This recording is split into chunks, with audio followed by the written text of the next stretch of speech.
സ്നേഹബഹുമാനമുള്ള വചനയാത്രക്കാരെ ആഗമനകാലം 3-ാം ഞായറിലേക്ക് സ്നേഹപൂർവ്വം സ്വാഗതം ചെയ്യുന്നു.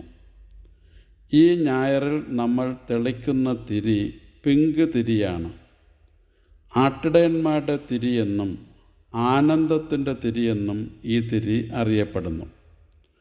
രക്ഷകൻ്റെ ജനനത്തെക്കുറിച്ചുള്ള മാലാഖമാരുടെ ആനന്ദത്തെ ഈ തിരി സൂചിപ്പിക്കുന്നു. അത്യുന്നതങ്ങളിൽ ദൈവത്തിന് മഹത്വം, ഭൂമിയിൽ മനുഷ്യർക്ക് സമാധാനം എന്ന വാർത്തയെ ഇത് അനുസ്മരിപ്പിക്കുന്നു. സകല ജനത്തിനുമുള്ള സന്തോഷത്തിൻ്റെ വലിയ സദ്വാർത്ത എന്ന നിലയിൽ 3-ാമത്തെ ഞായറിനെ ഗൗദത്തെ സൺഡേ അഥവാ സൺഡേ ഓഫ് റിജോയ്സിങ് എന്നുകൂടി പേര് വിളിക്കുന്നു. ഇനി നമുക്ക് വചന വിചിന്തനത്തിലേക്ക് പ്രവേശിക്കാം. നമ്മുടെ വിചിന്തനം പ്രധാനമായി 4 പോയിൻ്റുകളായിട്ടാണ് ക്രമീകരിക്കുന്നത്. ഇന്നത്തെ വിചിന്തനത്തിന് ആമുഖം പറയേണ്ടിയുണ്ട്. അത് ഫരിസയരെക്കുറിച്ചാണ്. ഗ്രാമങ്ങളിലെ യഹൂദരുടെ പ്രാർത്ഥനാലയമായിരുന്നു സിനഗോഗുകൾ. സിനഗോഗുകൾ നീതിന്യായ അധികാരം കൂടി കൈയാളിയിരുന്നു. സിനഗോഗിലെ നേതാക്കൾ ഗ്രാമസമുദായത്തിലെ ഈടുറ്റ വ്യക്തികളായിരുന്നു. ഇവർ സമൂഹത്തിൽ കാര്യമായ സ്വാധീനം ചെലുത്തിയിരുന്നു. അൽമായരായിരുന്നു ഇവരാണ് ഫരിസയർ എന്നറിയപ്പെട്ടിരുന്നത്. ഇവർ സിനഗോഗുകളിൽ മുഖ്യസ്ഥാനവും അങ്ങാടിയിൽ വന്ദനവും ആഗ്രഹിച്ചിരുന്നു. ദരിദ്രരെ ചൂഷണം ചെയ്ത് സമ്പത്തുണ്ടാക്കിയ ഇവർ കൈമടക്ക് നിയമാനുസൃതം എന്ന് പോലും പ്രവൃത്തികളിലൂടെ തെളിയിച്ചിട്ടുള്ളവരാണ്.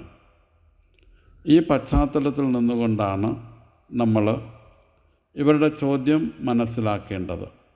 1. ഫരിസയരുടെ ചോദ്യം: നീ ആരാണ്? ജ്ഞാനസ്നാനം നൽകാൻ നിനക്ക് എന്ത് അധികാരം? ഇതാണ് അവരുടെ ചോദ്യം. സ്നാപക യോഹന്നാൻ പറഞ്ഞു, ഞാൻ ക്രിസ്തുവോ ഏലിയായോ പ്രവാചകനോ അല്ല. ബഹുമതികളും അവാർഡുകളും സ്നാപക യോഹന്നാൻ തിരസ്കരിച്ചു. സ്നാപക യോഹന്നാൻ പറഞ്ഞു, ഞാൻ വെറും ശബ്ദവും ജലം കൊണ്ട് സ്നാനം നൽകുന്നവനുമാണ്. സ്നാപക യോഹന്നാൻ പറഞ്ഞു വയ്ക്കുക, യേശു വളരണം, സ്നാപക യോഹന്നാൻ കുറയണം എന്നാണ്. യോഹന്നാൻ 3:30. അപ്പോൾ മറ്റുള്ളവരെ ഉയർത്തുന്ന ശബ്ദമാണ് സ്നാപക യോഹന്നാൻ. മറ്റുള്ളവരുടെ ഉയർച്ചയ്ക്ക് വേണ്ടിയുള്ള ശബ്ദം. അതിനായി ആത്മാവും ശരീരവും ജീവനും അവികലവും പൂർണ്ണവുമായി സൂക്ഷിക്കണമെന്ന് സ്നാപക യോഹന്നാൻ ഓർമ്മിപ്പിക്കുന്നു. അതുതന്നെയാണ് 2-ാമത്തെ വായനയിൽ അപ്പസ്തലനായ പൗലോസും നമ്മെ ഓർമ്മപ്പെടുത്തുന്നത്. ദൈവാനുഗ്രഹം സ്വീകരിക്കാൻ ജനത്തെ ഒരുക്കേണ്ടത് അത്യാവശ്യമാണ്. അതുകൊണ്ട് തന്നെ ഒരുക്കം നടത്തുക ഏറെ അത്യാവശ്യവും ശ്രമകരവുമാണ്. 2. സ്നാപക യോഹന്നാൻ്റെ മറുപടി: പിന്നാലെ വരുന്നവൻ്റെ വാറഴിക്കാൻ പോലും ഞാൻ യോഗ്യനല്ല. ഇതൊരു ഒഴുക്കൻ മറുപടിയാണ്. ചെരുപ്പിൻ്റെ വള്ളി അഴിക്കുകയും അത് വഹിക്കുകയും ചെയ്യുന്നത് യജമാനന്മാരെ സേവിക്കുന്ന അടിമകൾ ചെയ്യേണ്ടിയിരുന്ന ജോലിയായിരുന്നു. മിശിഹായ്ക്ക് വേണ്ടി ഒരു അടിമയുടെ ജോലി ചെയ്യാൻ പോലും താൻ അയോഗ്യനാണെന്ന് സ്നാപക യോഹന്നാൻ കരുതി.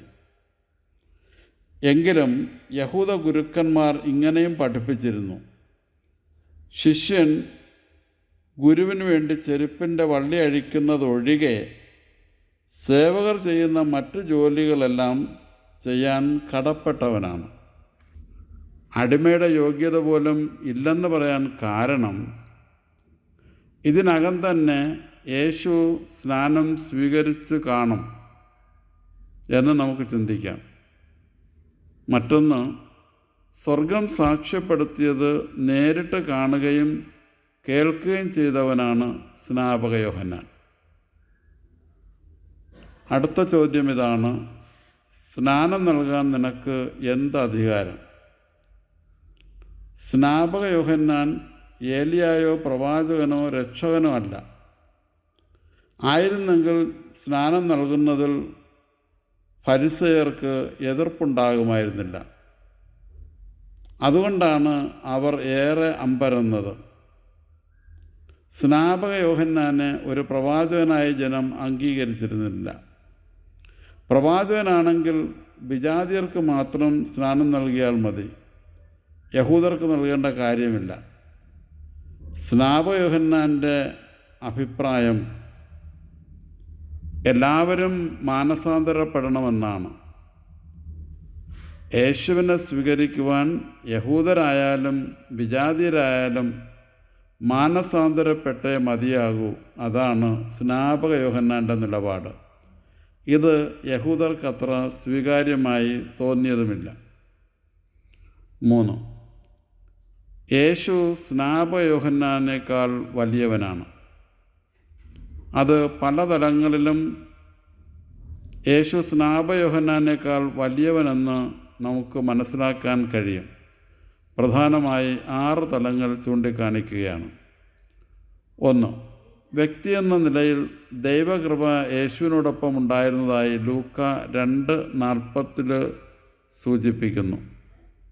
2.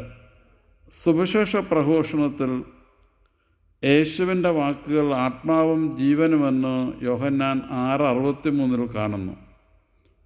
3. അത്ഭുതം പ്രവർത്തിക്കുന്നതിലും യേശു സ്നാപകനേക്കാൾ വലിയവനാണ്. കാരണം സ്നാപക യോഹന്നാൻ ഒരു അത്ഭുതവും പ്രവർത്തിച്ചില്ല.